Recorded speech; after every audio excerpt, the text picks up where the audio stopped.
Hello everyone, अस्सलाम वालेकुम। तो बाबू यहाँ रो रही है। मैं मंगाई हूँ सामान और 2 पैकेट दूध मंगाई थी, उसमें से 1 पैकेट इसे चाहिए था, तो मैं इसके साथ मस्ती की और ये रोने लगी। तो यहाँ मैं दिखा रही हूँ सामान, और आप बाकी सामान पहले मैं मंगवा ली थी और ये सामने था, तो मैं सोची आप लोगों को दिखा दी। और ये बाबू का सेरेलैक्स बनने का सामान मंगवाई हूँ मैं, और ये मखाना है। उसके बाद फिर यहाँ भाभी लगाने लगी आटा, और मैं पूछ रही थी कि इसमें आपने चीनी डाला, तो भाभी बोली नहीं, तो मैं चीनी लाने चली गई और चीनी लाकर फिर मैं दी हूँ। और चीनी डालने से बहुत अच्छा पूड़िया रहता है, 2-3 दिन तक स्टे करो तो वो मीठी मीठी सी और सॉफ्ट रहती है। और यहाँ भाभी ने रख दिया खीर, और क्योंकि आज दूसरे तरह से खीर बनेगा, ज़्यादा खीर बनना है क्योंकि मैं गरीबों को खाना भेजने वाली हूँ आज, इसलिए खीर और पूड़ी बना रही हूँ। बाबू का बर्थडे है, उसी खुशी में मैं गरीबों को खाना भेज रही हूँ। और यहाँ पे सीटी लगाने के बाद ये पतीले में बघार लगाया जाएगा खीर का, और यहाँ पे आटा लगाकर भाभी रख दी है। बाबू सो गया है मेरा, मैं ऐसे सुला दी थी, और मैं और मम्मी जा रही हूँ खाना खाने के लिए। और देखो यहाँ पर खीर का वो जो चावल था ना, ये तैयार हो गया है, बस इसमें बघार लगाना बाकी है।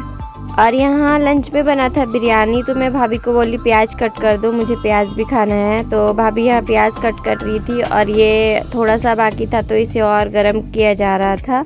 और फाइनली यहाँ मैं अपना खाना लेकर निकल गई हूँ खाने के लिए।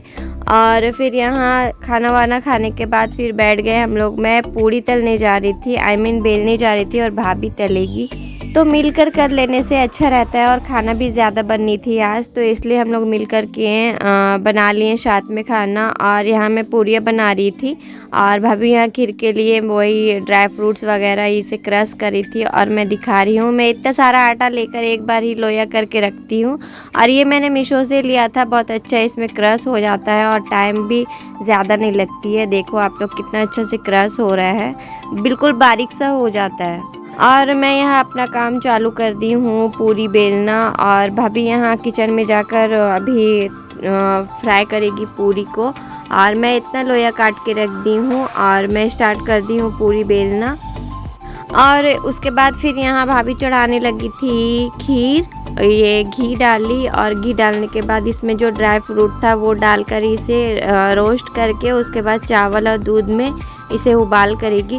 आज दूसरे तरह से खीर बना मेरे घर पे, वाकई में बहुत टेस्टी था ये खीर खाने में। फिर यहाँ पे भाभी तैयारी करने लगी खीर का, और मैं चली जाऊँगी अब फिर, क्योंकि मुझे पूरी भी बेलना है। और मेरा बेटू सोया हुआ है, और भाभी यहाँ दूध निकाली थी, और किचन में जल्दी बन नहीं रहा था, तो इसलिए पापा लग गए आंगन में बड़े वाले चूल्हा लगाकर पापा फ्राई करने लगे पूरी, और मैं बेल रही थी, भाभी तेल में डाल रही थी पूरी।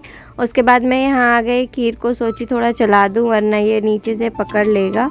सो फाइनली खाना बनकर हो गया है रेडी, और यहाँ पे देखो क्वांटिटी कितना ज़्यादा है, माशाल्लाह से बहुत टेस्टी बना था। और अब जा रही है पैकिंग होने के लिए, और पैकिंग के लिए मुझे बॉक्स इस बार नहीं मिला, तो मैं ये पॉलीथीन में ही पैक करके भेज दूँगी। वैसे मेरे घर से ज़्यादा दूर नहीं है, तुरंत में ही पहुँच जाएंगे, भाई बाइक से जाएंगे या फिर 4 व्हीलर से चले जाएंगे। और यहाँ पैक हो जाने के बाद भाई फाइनली यहाँ पे लेके निकल रहे हैं गरीबों को खाना देने के लिए। सो आपके घर के पास भी अगर कोई गरीब है तो उसे आप लोग भी मदद कीजिएगा। और सच बताओ ना, तो बहुत सुकून मिलती है ये काम करके मुझे और मेरे घर वालों को। तो फिर चलो आप भी हेल्प करना, क्योंकि ज़रूरतमंदों को हेल्प करना अच्छी बात है और सवाब का, नेक का भी काम है। चलिए फिर मिलती हूँ नेक्स्ट ब्लॉग में, तब तक के लिए अपना ख्याल रखना, दुआ में याद रखना। अल्लाह हाफिज़, बाय।